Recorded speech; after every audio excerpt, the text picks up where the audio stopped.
Now, this illustration deals with cable systems, still in accordance with Article 320, 330, 334, and 338. Now, I know it's a busy article.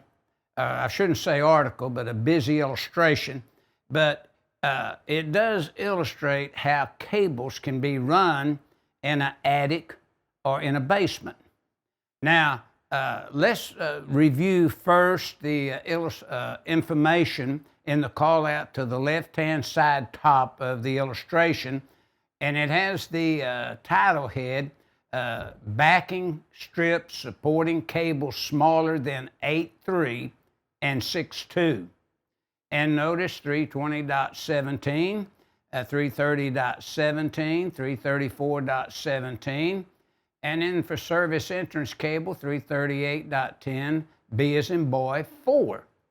But now notice, in working the new Chapter 3, when we reworked that, and you notice that we lined up all the rules that you see in 320, 330, and 334 is .17 when we rewrote it, so that you'd be referencing .17 for either one of these wiring methods in their article. And then if you go to the right, instead of running on the surface, as you see, and using guard strips to protect the cable, notice to the right we're routing through the joist holes that are drilled there, as you see the arrow pointing to it. And again, the same sections would regulate the installation, except one other article section is put in there, 300.4A as in apple 1 through B as in boy 1.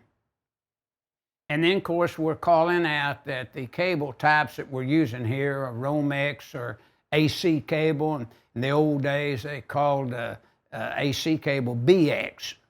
Romex was a manufacturer's name that represented non-metallic sheath cable.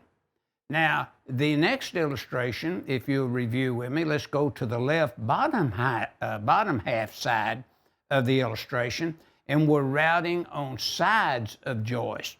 In other words, it's on the side so that it's not subject to physical damage.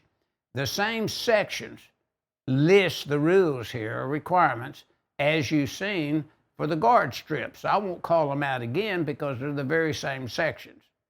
Now, routed on the face of the joist, then you must be in an area where there's no storage or any equipment installed. And notice, again, we have the same section numbers listed based upon the type of cable that is used and the article that would govern it, the installation and the protective scheme. Now, to the right, we're looking at 8.3 or 6.2 AWG or larger cables should be protected to be run on the bottom of the ceiling joist in accordance with those regulations. It's in the same sections, 320.17 for AC cable, 330.17 for MC cable, 334.17 for non-metallic sheath cable, Romex or rope is a trade name, and then 338.10 B as in boy 4.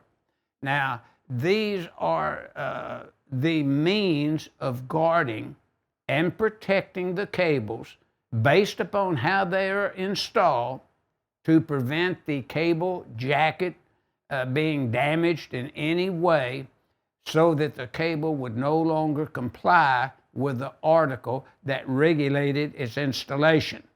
Now, this figure is representing your cable systems and how they can be protected from physical damage as you see routed and run in the illustration.